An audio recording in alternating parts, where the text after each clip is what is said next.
What is going on, guys? Janaky back here with another video, and I have another arm day grading scale for you guys. But this time we're going to the back side of the arm, and a lot of people are always like, oh, Eric, how'd you get the arms that you do?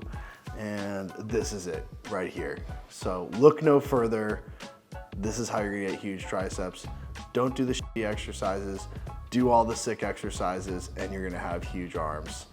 Toss some SEO in there, toss some trend in there, and you'll be good to go. All right, let's get into the grading criteria. So first and foremost, we have stimulus fatigue ratio. And what that means is how much stimulus can we drive into the target muscle group versus the risk profile, short and long term. So I'm not just talking about like, are you gonna get hurt doing it one time, but are you gonna get hurt doing it 100 times, 500 times?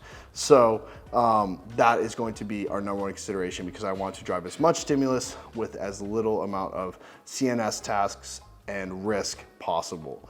Number two is acute stimulus. So what I mean by that is how much stimulus are we driving into the target muscle group versus, let's say, ancillary movers. So for triceps, say you're doing a close grip bench, obviously you can utilize a lot of chest or front delts. So how much acute stimulus are you driving with that specific exercise? Number three is ability to progress. So how easily can you progress this movement, whether it be utilizing more weight, more time under tension. For example, a push-up is very hard to progress because you can only pretty much do them slower or do more of them. Whereas a lot of other movements, you can add weight, you can do a lot of other things to make it harder. Number four is maximizing hypertrophic principles. So as we know with all this research, if you can get more stretch, you utilize more range of motion, you can use more time under tension, it's going to be more efficacious in terms of how much hypertrophy can we drive. So I'm gonna be looking at that as well. If it's an exercise, there's a lot of limited range of motion, that'll certainly be marked down for me. Number five is setup and accessibility. I know I get so much shit about, Eric, your exercises take too long to set up. Like, I will take that into consideration when grading the exercises. If it's like a crazy setup or something like that, I will mark it down versus something that's very easy. You can walk up to it and start to perform the exercise. And lastly is barrier to entry. And what I mean by this is if you're a beginner lifter, is this movement pattern just like really prohibitive for you, like super hard to do? Let's say like, for example, like a muscle up. Like, yeah, you're not gonna go to the gym the day you wanna do a muscle up. A dip, right? That's a pretty like advanced movement pattern, not only from a biomechanical perspective, but also just a strength perspective. So that'll be the last consideration. All right, without further ado, I'm gonna stop yapping and I'm gonna give you the answer to what is gonna give you insanely huge triceps. So let's start off with some barbell movements. I'm gonna kind of go barbell, dumbbell, cable, etc. So I'll start with one of the most famous, the skull crusher. So I don't hate this movement, guys. I think it's actually a really good movement.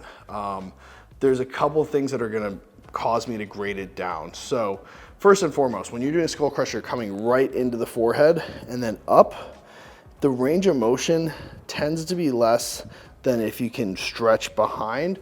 So range of motion is already, first of all, limited. Most people load a skull crusher pretty heavy. It's very taxing at this angle to put a lot of weight on that elbow joint in that position. You tend to hear people that do heavy skull crushers complain about elbow pain. They'll wrap their elbows super hard in order to perform skull crushers. It's just like, why are you doing a movement pattern that you have to prepare your body for so severely? And for those reasons, I think it can be efficacious if you're cognizant of the weight you're using, but I'm giving it a C grade just because it's just, for me, the stimulus fatigue ratio is just not high enough to where it would elicit a higher grade. Close grip bench press. I think this is an amazing compound movement. I think you can build big triceps doing this. The only reason I'm giving this a B-, and do not kill me for this, is because of the fact that there are ancillary movers that can often take over this movement pattern and CNS tax you. You usually have to load this movement pretty heavy in order for it to be efficacious. So hear me out. So if you're doing heavier loads, which are usually higher risk, you can take over with your front delt, your lats, your chest, I can't grade it as high as something where you literally can go and get acute stimulus with a tremendous amount of obviously safety versus, let's say, the risk profile. You don't use any other body parts, which you'll see with some of the other exercises we've chosen. And for that reason, I think that if you do it well enough, it will cause your triceps to grow, but I can't give it higher than that for those other reasons.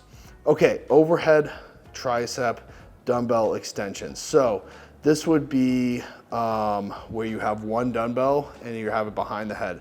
This, I think, is a great movement pattern because you get a tremendous stretch bias. What I mean by that is when you go behind in that long head of the tricep, you get an intense stretch under load, which will be immensely beneficial for a couple reasons. Number one is it's extremely hypertrophically beneficial. You're gonna get a lot of stimulus in that stretch position. You will grow when you do it effectively.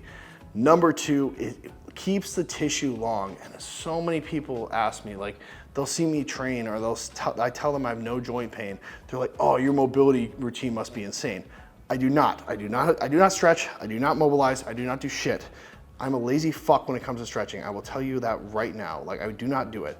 But I stretch in every single movement I do in the gym every single time. And what that does is when I'm stretching that tissue under load, it keeps it healthier, guys. It's just like, it's not fucking rocket science. If you use extreme range of motion under load, that tissue is gonna stay nice and long and healthy.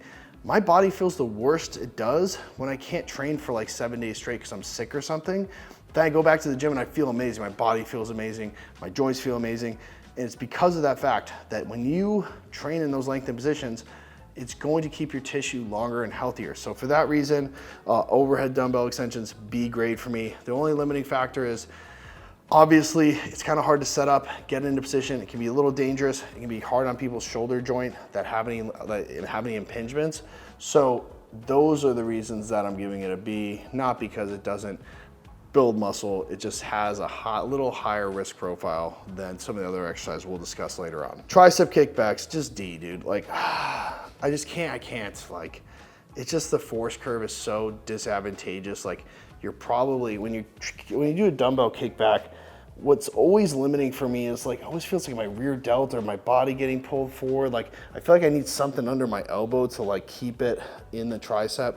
So for me, honestly, I think it's a throwaway exercise. Yeah, I know so many people are gonna be like, oh, I love kickbacks. Then do them. Like, this is my list. Like, if you love an exercise and you get crazy mind-muscle connection, who am I to tell you to stop doing it? Like, keep doing it, because that is a big indicator of something that's working for you. If you're enjoying it, it's keeping you coming back to the gym. You're getting sore from it. You're progressing it. You're getting stronger in it. Fuck it, by all means. I just think it's a terrible exercise. Maybe you're progressing it with weight and you're actually not using your tricep, but if you're getting sore in your tricep and that's the only exercise you're doing, like, you're probably doing something right. So don't let me convince you not to do it, but for me, it's a D. Overhead single dumbbell extensions. So that's an overhead here where you kind of come behind. I think the instability for me just causes it to be a C. You get a really cool stretch through not only the long head, but also the short head, just because if you kind of come sideways, you get a really good stretch. I just think that it's counterbalanced by the fact that it's such like an imbalanced movement. And a lot of times it is dangerous because if you're trying to go heavy enough to elicit a response from the tricep, but it also is heavy enough that it could potentially be dangerous for your shoulder. So for that reason, it's a C grade for me. Okay, dual dumbbell incline tricep extension. So this is one that I love. It's one I came up with, and for that reason, I'm probably gonna grade it higher, which I did. I graded it A minus.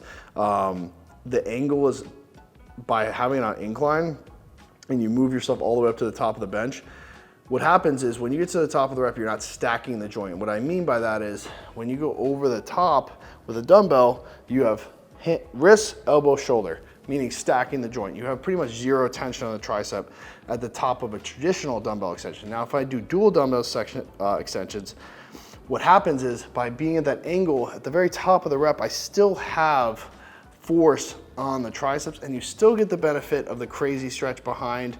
Also, being in a neutral grip is going to allow for better tricep engagement if your hands are here. So For me, this is an A grade, A minus grade exercise. Same thing, limitations, shoulders, slight instability causes me not to give it an S tier. Let's go rope pushdowns. For this, I'm giving it a B. I think pushdowns are probably one of my favorite movement patterns of all time for triceps. I think the only reason that rope is going to get B and not A or S is because of the fact that when you have two moving handles here, the rope, you are going to lose a little bit of leverage that you could be utilizing through your triceps to create force. Now you're using to kind of balance. A lot of times it's going to cause a lot of like activation through the delts just to stabilize as well. So I get it, people like to push down and out, but I'd rather see you leverage over the weight, use heavier weight and get a nice big peak contraction with something with a crazy amount of leverage, as opposed to do half the weight where you can like push out and be like, ooh, I got that nice little ooh squeeze. Like that's just not gonna fucking grow muscle, I'm sorry. Like it's like, I get it, you can like really like see the tricep working and you're like, oh yeah, look at that horseshoe, baby. But it doesn't do that much in terms of actually growing muscle. So I'd increase leverage. And for that reason, it's a B, which then brings me to bar pushdown, which gives me an A, because you have that leverage, crazy stimulus fatigue ratio. Really, you push the tricep. A few form cues and value I can give you. Leverage over the weight. So many people do a standing tricep pushdown standing straight up. You're gonna push a lot of the emphasis in the rear delts. Use your fucking leverage. Push over the weight, tuck the elbows back, push down and through so that you can maximize stimulus through the triceps. When you tuck those elbows back, you're now doing two things. You're increasing the stretch because you're pushing, you're increasing the elbow flexion, and the other thing you're doing is now you're pushing more emphasis into the tricep as compared to when it's out here and less into the rear delt. So highly recommend it, try it out, push the elbow back, lean the body forward, increase your leverage, and it's going to be a game changer for your pushdowns. Okay, overhead cable extensions, A grade for me as well. I think you get a lot more control than with a dumbbell. You can do them, I like them kneeling. I do have it in the video standing. I prefer them kneeling just because you limit momentum, you limit having this brace as much. I have an example of that, Phil. I have you find the kind of some of my kneeling overhead extensions, but those are some of my favorites. And get a crazy stretch bias, ton of long head activation. So for that reason, it's going to get an A grade for me. Cable kickbacks, more kickbacks. I'm gonna give this a C grade. I'm not gonna give it a D because I don't wanna fucking break some hearts out here, but it's a little better because you have a more even force curve, but the same limitations apply. Trying to keep that elbow up tends to be harder for me than getting a really good tricep contraction. So same thing applies to the dumbbell, but I think the force curve is just slightly more efficacious.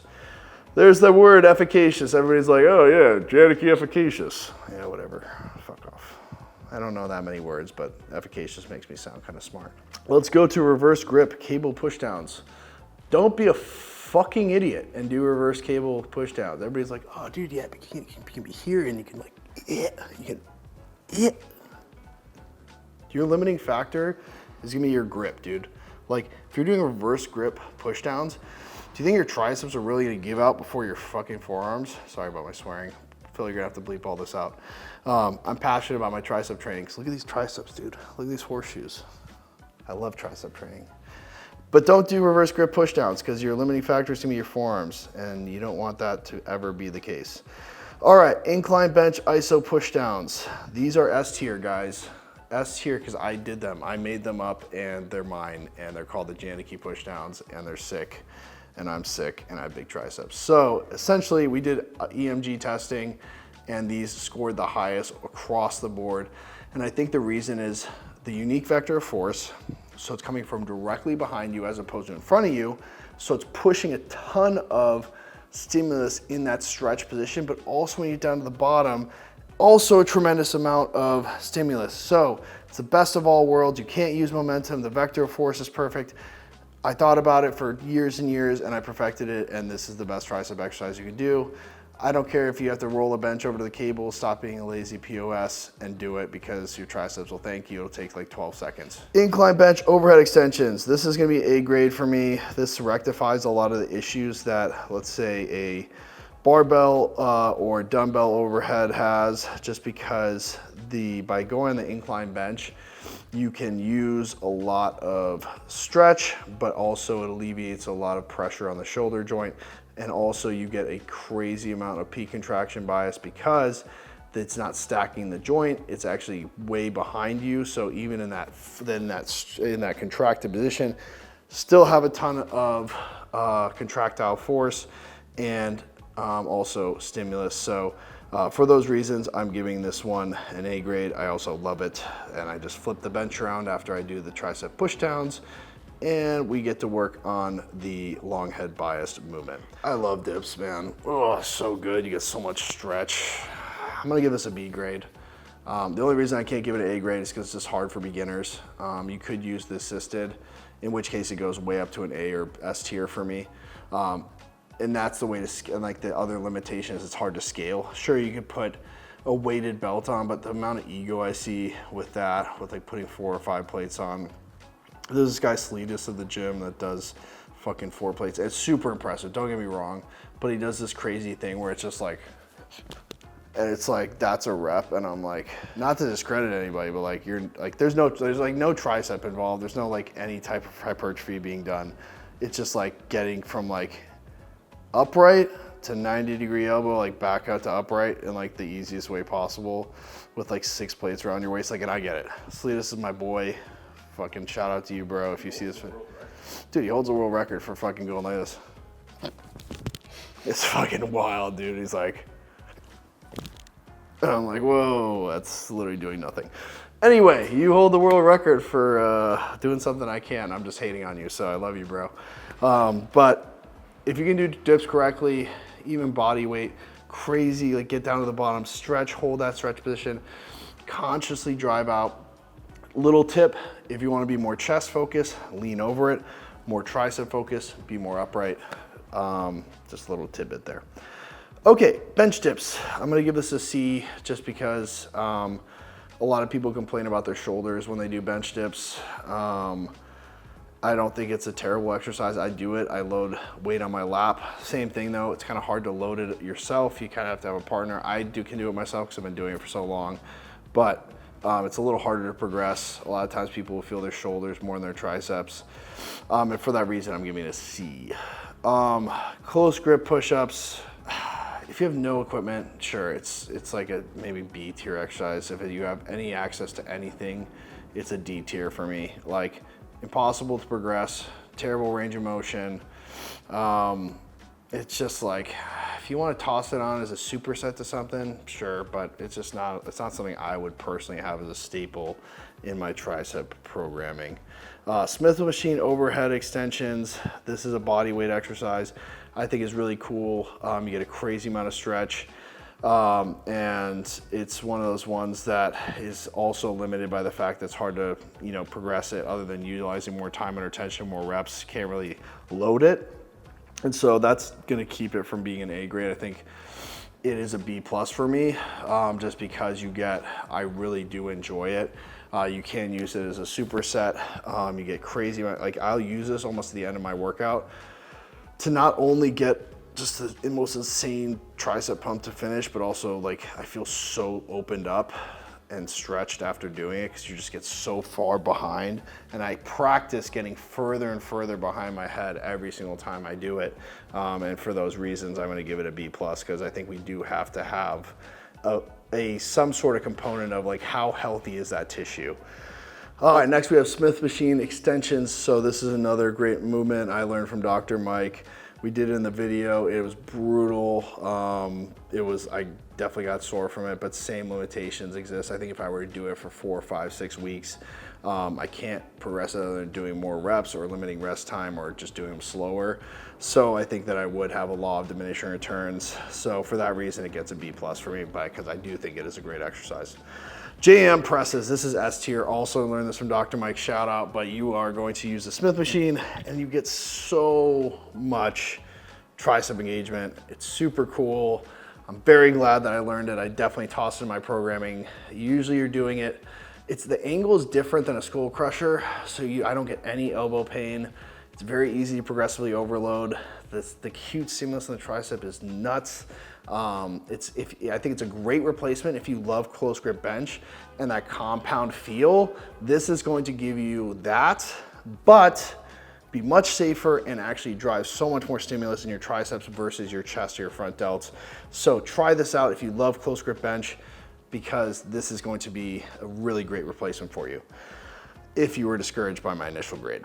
All right, and then last one we have is resistance band overhead extensions. I think these are gonna get a C+ for me. I came up with them, I think they're awesome, but they're like, it's kind of hard to set up. It's kind of hard to get it back and behind you and over your head, but it does provide a cool stimulus of like a mixture of fixed weight, which is like a barbell, like a preset barbell with a band.